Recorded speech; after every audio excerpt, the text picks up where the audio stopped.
Joining us in the studio today is Jorge Gonzalez. Jorge is a Grand Rapids native and new executive director of the West Michigan Hispanic Chamber of Commerce.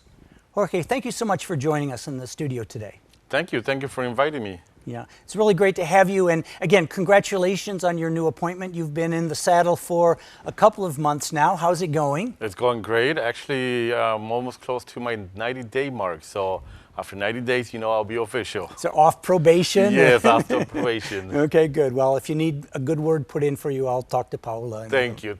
Yeah, you bet. So you were from Grand Rapids, but you also spent some time growing up in Mexico. So you've really straddled both cultures. What has that taught you in preparing you for your job today? Well, as you know, I'm a Grand Rapidian. I'm a product of the Grand Rapids Public School systems.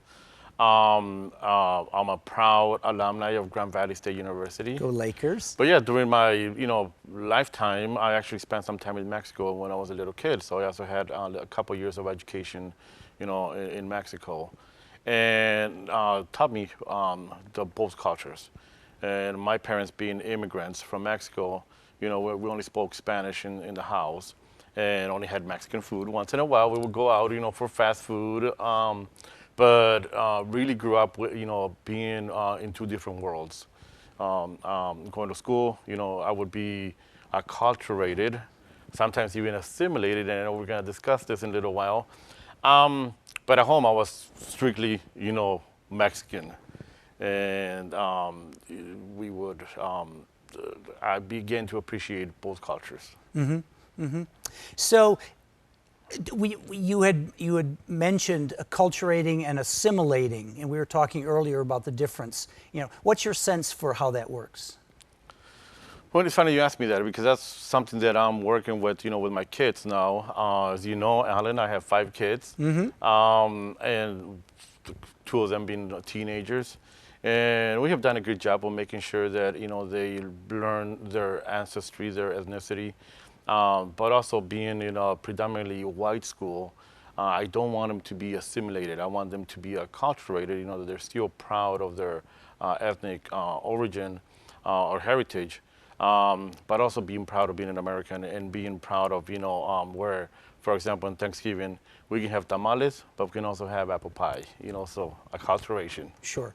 And ultimately, I think each of us needs to decide for ourselves, what aspects of each culture we want to adopt for our own lives, what works for us in terms of our tastes and style.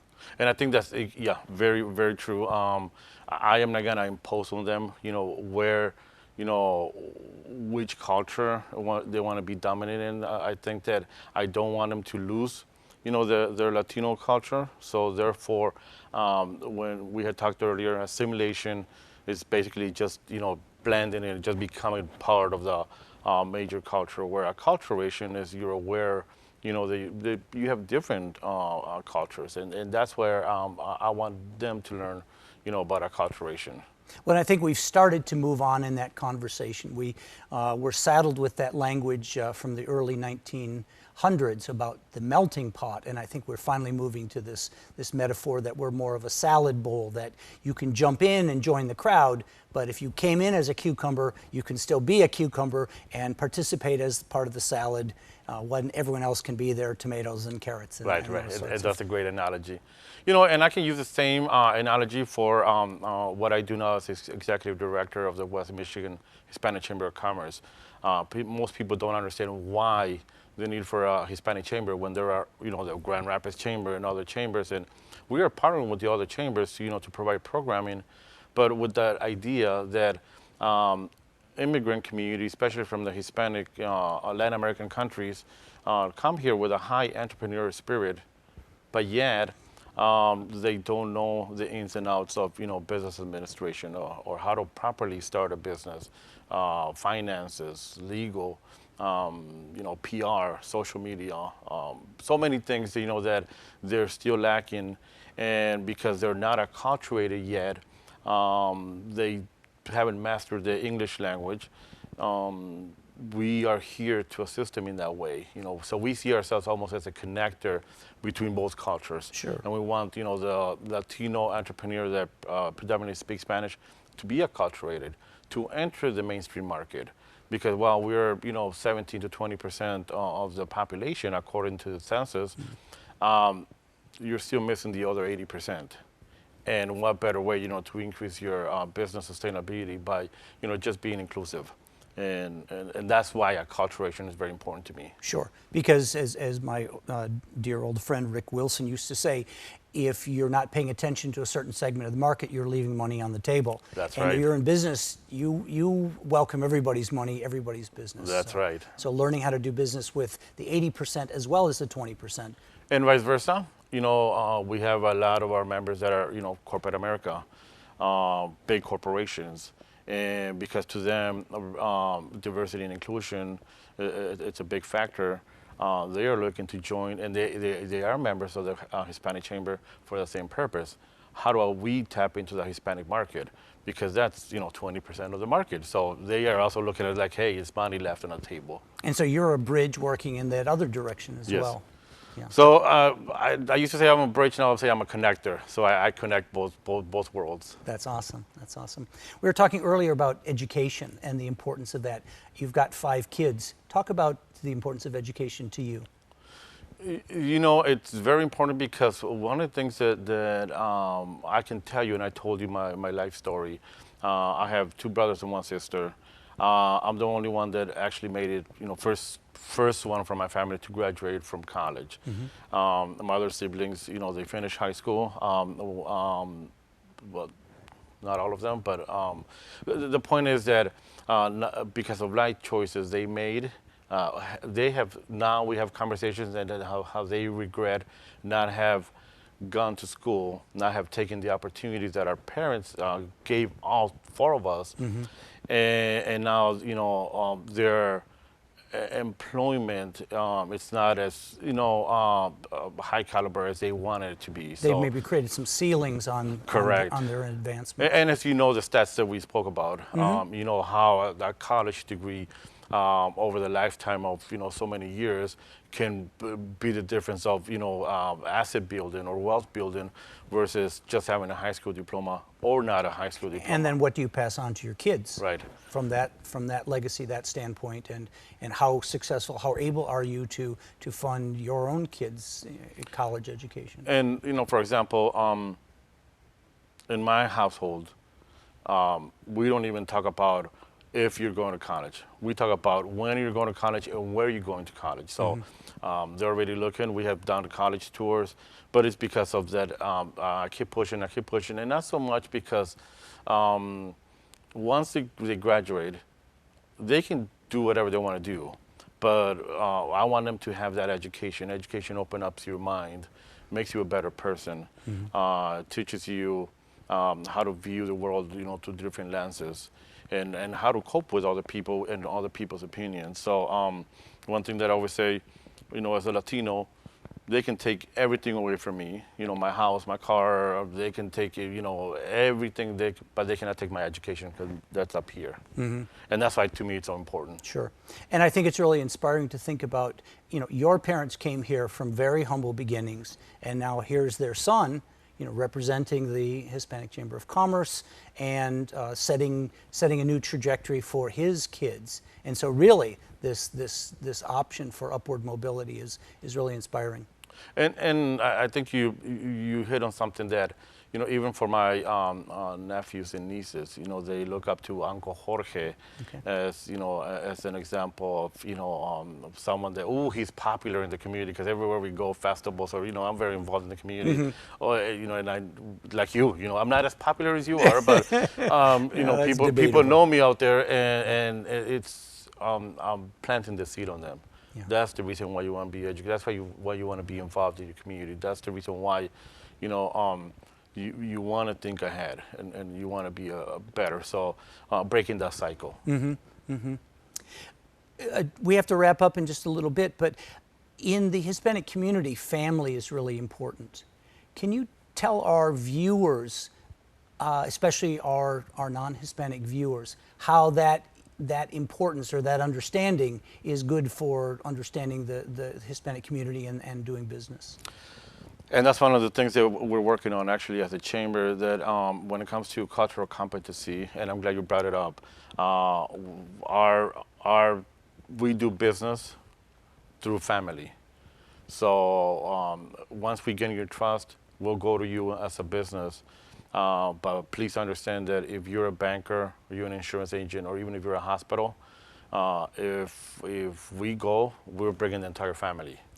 And that's just our culture. That's just how we are. People don't understand. For example, when I used to be a banker, we actually created a child's area.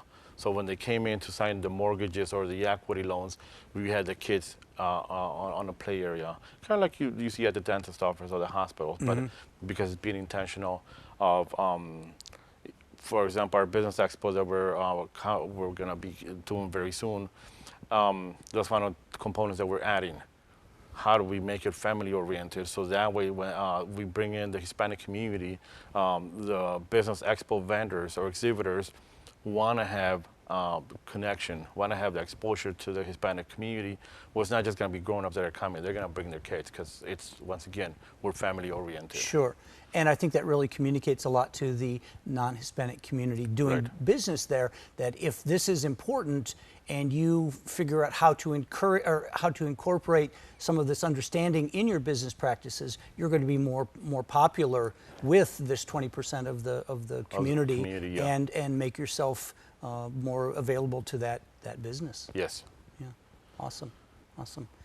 The time has absolutely flown by, but I want to thank you for coming to the studio today and talking with us. Thank you, Alan. Good luck in your new job with the chamber. We have, I know the whole community has high hopes and maybe high expectations for your tenure, but I know that you're committed to doing this for a long time and bringing some of your past expertise from, you say, your banking and other areas working with Link and other communities. Yes. So we can't wait to see the results, but continued success. Muchas gracias. Yeah, de nada. And for folks watching on the screen, stay tuned. We'll be coming back shortly, and we're going to give you some tips on American English, a little bit of culture, and some humor.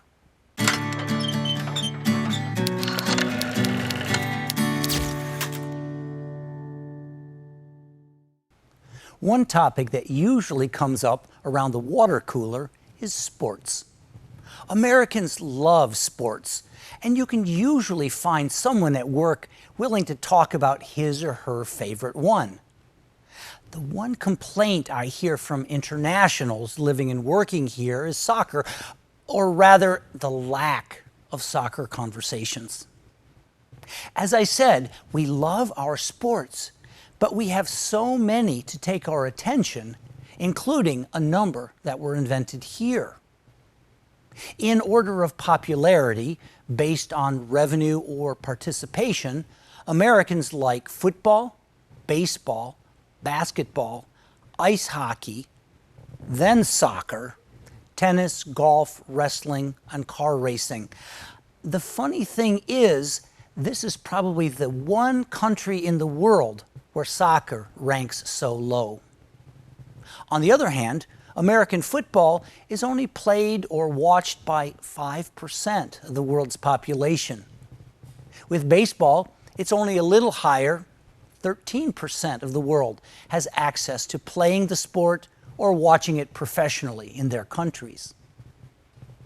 An accurate observation about American football is that it's seldom played with the feet.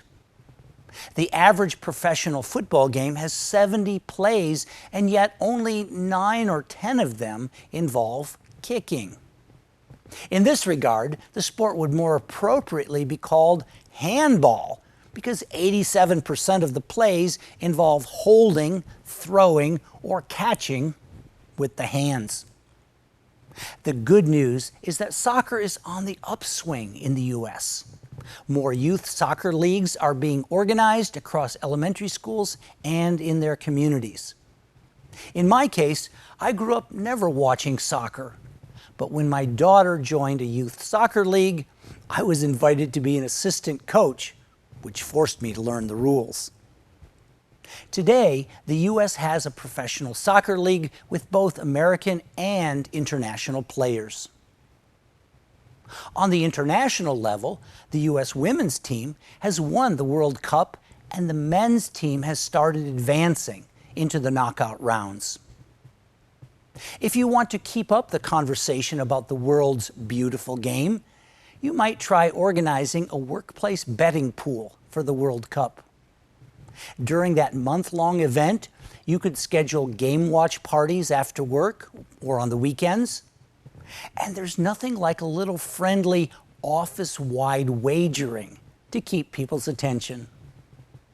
With a little concerted effort, you might eventually get your American friends interested in the globe's other football.